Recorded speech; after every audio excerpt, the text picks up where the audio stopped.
Hello everyone, back tuning into today's video. We're going to have a look at weather for the next week to 10 days. For today's video, it's going to take us to around the 10th of November. So we're heading through the first 10 days of the month now.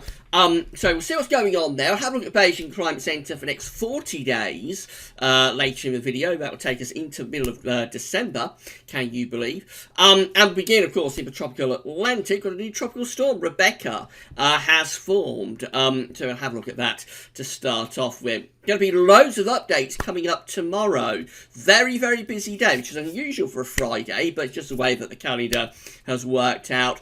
Among those updates, I'll talk you through all of them at the end of the video, but among those updates will be the first video update for Christmas. Yes, the Christmas countdown will begin tomorrow at Gazwell. So more about that at the end of the video.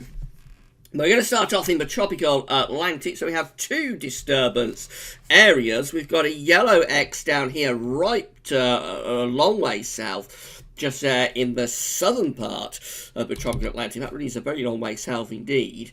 It's disturbance 1 with a 10% chance of cyclone formation in the next 2 days, and a 10% chance, just a 10% chance in the next 5 days too. They're saying a broad area of disturbed weather has developed nearly 1,000 miles south-southwest of the Cabo Verde Islands. Some slow development of this system is possible during the next day or two while it moves generally westward across the central Atlantic. Upper level winds are forecast to become unfavourable for further development by the weekend. So possibly we don't have to worry too much about that. But then we've also got Tropical Storm Rebecca just here. So Tropical Storm Rebecca is currently giving maximum sustained winds of 45 miles per hour with a minimum central pressure of 987 millibars and moving east-northeast at around 21 miles per hour. If we click on Rebecca, we can see what's going to happen, or what's forecast to happen. So the current position of Tropical Storm Rebecca is just there, and Rebecca is going to then push eastwards through the Atlantic, still as a tropical storm for the rest of today, going subtropical tomorrow, just to the north of the Azores, and then becoming a subtropical depression by the end of tomorrow. So it looks like it's going to be a short-lived tropical storm. But there we go, another one has formed. We are now up to letter R within the names of the hurricane tropical storm season for this year, which is a long way into them. Very often we don't get this far into the named, sort of R names for the tropical storm and hurricane season. So it has been a very, very active season. A lot of things have just been short-lived storms, though. So quite an unusual season. A lot of these storms, again, have been a long way north compared to usual. We actually haven't had that many tropical storms and hurricanes forming around here. They're doing the classic track like that. We haven't seen a great deal of that over this season. They've tended to be forming much further northwards, and rather than becoming hurricanes, tending to become sort of tropical storms, and quite short-lived ones as well, because they're so far north that they can't sustain themselves for a great length of time. But anyway, we've got another one there, Tropical Storm Rebecca, and of course we'll keep an eye on Disturbance 1 just here as well. Centering temperature continues to fall, so provisional from Hadley now up to yesterday, 30th of October, we're standing at 10.3, which is an anomaly of nearly half a degree below average. We'll know tomorrow where this is coming in. Normally we get around a 0.2 or 0.3 downwards correction, so I would anticipate we may come in around 10 degrees itself, around 10.0. If we was to get quite a big downwards correction, it's not inconceivable we might go to 9.9 as our finishing number tomorrow. So 10.0 is around where I think we'll be, either 10.0 or 10.1 if we only have like a small downwards correction. possibly 9.9 if we get a big downwards correction. It is going to be colder than average. It's our first colder than average month of the year, set against 61 to 1990. We'll be coming in, I think, at or just under half a degree below average, so that will be our first cold and average month of the year. And we'll see. We'll find out this time tomorrow exactly where we're finishing with the central temperature for October. It will be the coolest or coldest October since 2012 as well. That came in at 9.7, so no chance of beating 2012, but it's certainly going to be the coolest since 2012. Right, these are the 500 millibar height anomaly flowcharts from the Penn State University. Got the ECMWF on the top and the GFS on the bottom. These are 500 millibar flowcharts for the next week to 10 days, taking us through the first 10 days, if you like, of November. So blue is extrapolating to below average heights, which is low pressure. Red and orange extrapolates to above average heights, which is high pressure. You can see what the ECM is doing in a week 10-day time frame with this area of below average heights sitting over and across the west of Europe, above average heights around to the middle of the Atlantic and over to our east-southeast as well. And the flow of the jet doing something a little bit like that. So it looks like we're on the cool side, or the cold side of the jet. We've got a trough of low pressure sinking through the west of Europe. If nothing else, it's going to be unsettled and it will be cool as well. That will be a cool scenario as we find ourselves on the cold side of the jet stream.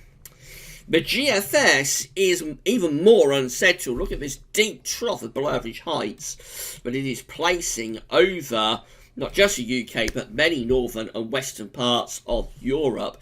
A little bit of a hint of blocking around Greenland as well. Flow and the jet will be doing something a bit like that. So still placing us on the cold side of the jet stream, really.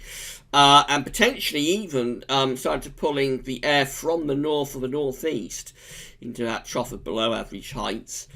So again, very unsettled, definitely. The low pressure will provide plenty of rainfall through the first week to 10 days of November. And we could well see colder conditions, particularly digging in across the northern part of the country as well. These are the GFS upper air temperature and precipitation ensembles. We're at Luton today. Someone's asked me if I can have a look at the ensemble for Luton. So, red line here is a 30-year upper air. And by the way, if you would like to have your sort of city or town, I don't think we can go down to village level, but if you would like to have your local town or city featured in this section of the week's 10-day video updates, then do let me know. You can do so through the comments, either at gavswervis.com or at YouTube, or you can email gavswervis@gmail.com, something like that. Ask on social media, and we're always happy to feature your local sort of town or city. Can't go down to village level, but local town or city in this part of the video. So back to the chart. This is the ensemble from the GFS model for Luton. Red line is the 30-year upper air temperature average for Luton. We're starting off a little bit above average, actually, at the moment. With the upper air temperature, but it's relatively cool on the surface. But tomorrow we'll feel a lot milder actually as we stir up the air. We bring rain in off the Atlantic and also more in way of wind. That will stir up the atmosphere and allow these warmer temperatures that we've got aloft to be felt down on the surface. Doesn't last very long though. Over the weekend, temperatures are getting colder again, and they're just falling away actually as we go into next week, looking like quite a chilly, if not pretty cold week coming up next week with most of those ensemble members below average. It's only late on, as we're heading up towards the middle part of November, that they start to recover themselves back up towards average. But there's certainly no sign of any sustained mild weather coming up. And generally, I think the first week to 10 days shaping up to be cool and unsettled. So plenty of dry weather just for today. But high pressure is a diminishing feature. It's on its way out. And the overall trend within the GFS ensembles, clearly with those rainfall spikes, is for more wet weather starting as early as sort of tomorrow and into Saturday, just carrying on then through weekend and into next week as well. Regular rainfall to come and cool temperatures as low pressure is in control, and we have a bit of a southerly tracking jet stream. These are the temperature anomalies of the next week. This is taking us from the 31st of October to the 8th of November. Very cold week coming across Scandinavia, you'll notice. Will be some significant snowfalls up there over Scandinavia. For us, we're a little bit below average, not a big deviation. But bear in mind, that does take into account the milder day or so that we're going to have tomorrow. So actually, once tomorrow's out of the way, I'd expect that to look a little bit colder than that for next week. But it is a little bit below average in any case. Precipitation anomalies average to above average rainfall. So it remains the case, as it has been for a little while now. It remains the case that from the 31st of October to the 8th of November, we're going to be cool and wet generally. That's how the GFS is looking for Sunday. So big area of low pressure centred over the country at 975 millibars. There'll be showers or longer spells of rain rotating around that low pressure. For the early part of next week, we keep low pressure in control. It gradually shifts over to the east and turns the winds into a north or northeasterly though. So colder air begins to push southwards from the northeast. That could well turn showers wintry across Scotland. For England and Wales, probably just rain showers there. And getting a little bit drier as well, I would have thought, on Tuesday. That's bonfire night, of course, a nice seasonably chilly feeling bonfire night, perhaps. And as we go through into Wednesday, well, in comes the next area of low pressure. That's heading in off the Atlantic. That brings us another spell of wet weather. But it's running into quite cold air, actually, from Wednesday into Thursday. On the northern side of that low, which is really for Scotland, possibly for parts of northeast England, I wouldn't entirely rule out chance of some snow. And that would be most likely over high ground, but don't rule out the chance of some flakes coming down to lower levels, perhaps, around Wednesday into Thursday next week. Further south, just wet and windy and quite cold too. End of next week sees that low pressure clearing away. In comes the next low, though, from off the Atlantic. So we're still in this really unsettled weather pattern. The only difference is that we're on the cold side of the jet. So instead of bringing mild or warm rain, these areas of low pressure are bringing pretty cold rain, and that low pressure does something similar over the weekend of the 9th through to the 10th of November. Moves across the country, possibly gives some hill snow on its northern side, heavy rain further south as it clears out of the way by Sunday the 10th. Yes, the winds are turning back into the north or the northeast. It could be a little bit colder than that first north to northeast. This could bring snow showers to Scotland, maybe wintry showers even a little bit further southwards. Beyond that, besides a little bit of a change, heading into more extended range, we start to build up a ridge over the country and begin to move it up towards Scandinavia. So we are having a go at setting up a Scandinavian high here as we get through towards the middle part of November. Winds are switching into the east. They're not cold easterlies at this stage. If I show you the upper air temperature, see most of Europe is actually quite mild. There's a puddle of very cold air sitting across western parts of Russia, but we're not tapping into that at this point. So no particularly cold east, it's certainly not a beast from the east, but winds getting in towards the east as we go through to middle of November. And again, it's a very unusual pattern this for November, which is typically really zonal, really westerly, with low pressure around Iceland and high pressure through the Azores and strengthening the zonal flow. This is a rather different pattern to what you would normally expect at this time of the year.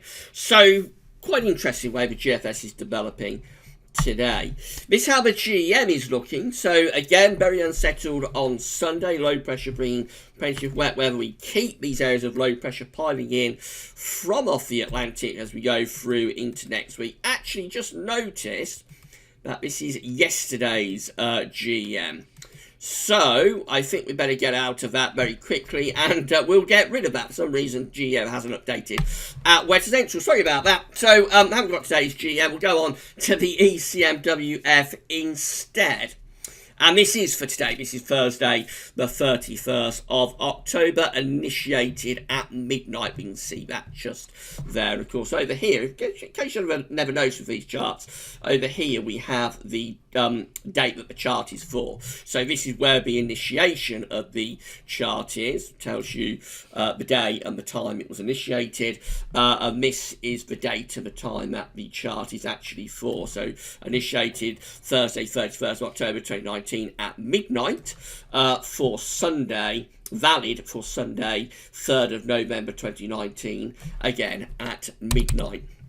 Right, so up to date with the ECM. This house looking for Sunday. Low pressure is dominating weather, bringing showers or longer spells of rain. As we go into the early part of next week, again, low pressure is well and truly in control, but gradually by Tuesday, that low pressure is moving away to the east, which starts to turn wind into this colder northerly. Wintry showers certainly possible up in the north. Got this next area of low pressure that's sitting out in the Atlantic. That is going to come our way as we go into the second half next week. This is Thursday the 7th. In comes the low pressure running into pretty cold air again. So on the northern side of this low pressure, which is going to be particularly for Scotland and probably North East England, there is a risk of some snow over higher ground. Further south, we can expect outbreaks of rain, I would have thought.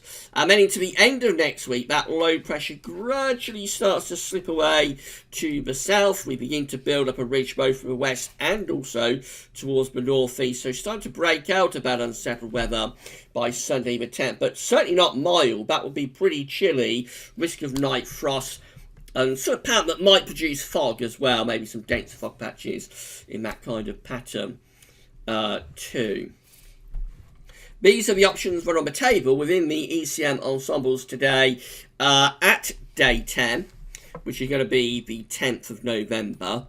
So have 27 members of the ECM ensembles, including the operational and the control run. The operational run is the run we're just looking at, and that's the one that's run at the highest resolution of all ensemble members.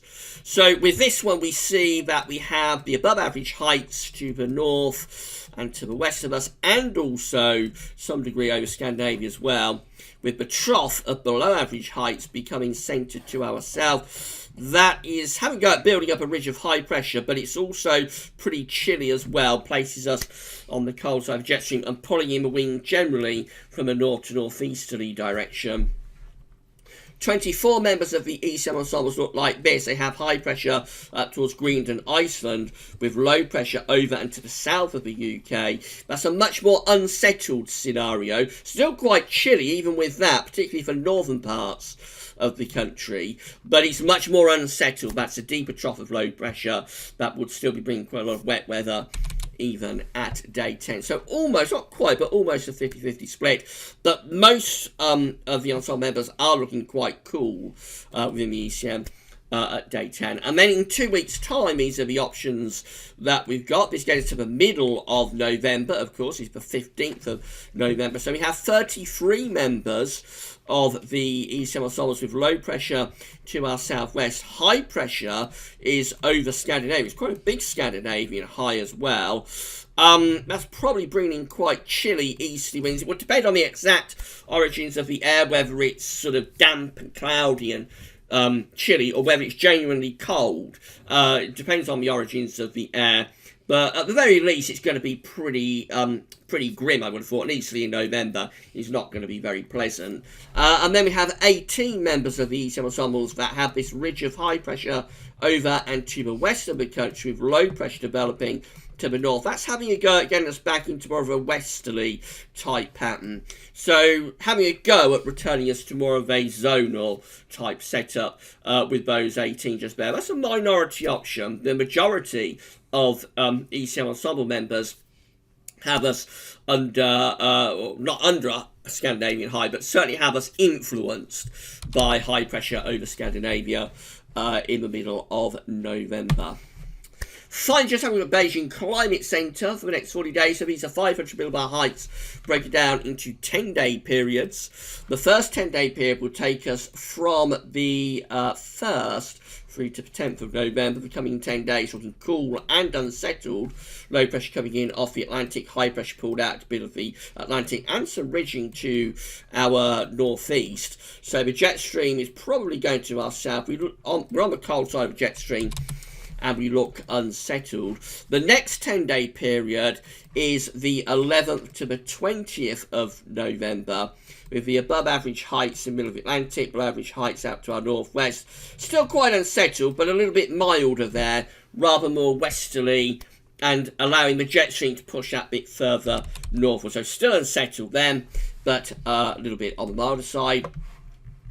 Some higher pressure then taking over for the final 10 days of November. This is the 21st to the 30th of November, with above average heights sort of over and to the southwest of us, below average heights push further north, with the jet stream going further north as well. So that would be mainly dry and probably quite mild, actually, I would have thought. But of course, if the high pressure was to centre over the country, we might have frost and fog. But otherwise, could be a little bit milder there for the second half of November. And then the final 10-day period, I should say, takes us from the 1st to the 10th of December. And we pull the high pressure out of the middle of the Atlantic then, below average heights developing to our north-northeast. It looks like there's a trough developing in the 500 millibar flow. That's more unsettled and potentially colder as well, as we start to align the jet stream and the flow northwest to southeast. We could start to see colder air perhaps digging in across northern parts of Scotland. Although you'll notice no particular sign of northern blocking. So no high pressure around Greenland, no high pressure around Scandinavia at any point, really, with the Beijing Climate Centre. So it certainly isn't seeing anything desperately wintry in the next 40 days. But the first 10-day period and the final 10-day period do look a little bit cooler, with milder conditions in between. That's all speculative. I think we have to focus on the shorter range at the moment, because certainly the first week to 10 days of November is looking quite unsettled. But we have got a trend here, I think, as we get towards the middle of November, to start to try to build up that Scandinavian high. And whilst in November, Scandinavian high won't be particularly cold with the easterly winds, it will be chilly and could get a bit grim around the middle of November if it starts to drag in lots of low cloud, mist and murk, as Scandinavian highs in November can do. I mean, of course, beyond that, we wait to see. Right, so we may have a little look at bonfire night for you later on this afternoon. It's also Halloween today, of course, but I think we'll probably focus on bonfire night perhaps this evening. We'll see about that. Tomorrow, though, very, very busy day. We've got JMA Friday coming up, and, of course, a week to 10-day video update tomorrow, where hopefully we'll be able to confirm the central temperature for October. Also, we have Terry Scoley's November forecast for you tomorrow. So that'll be an interesting read at galsweathers.com. And as I said at the start of the video, we'll begin the Christmas countdown tomorrow as well. So the first video update for Christmas. Can you believe we're starting these again for another year? The first video update for Christmas will get underway at galsweathers.com and on the YouTube channel, probably around 7 o'clock tomorrow evening. Christmas countdown begins for another year. So keep checking back to all of the updates, but that's all for now, and thanks for watching.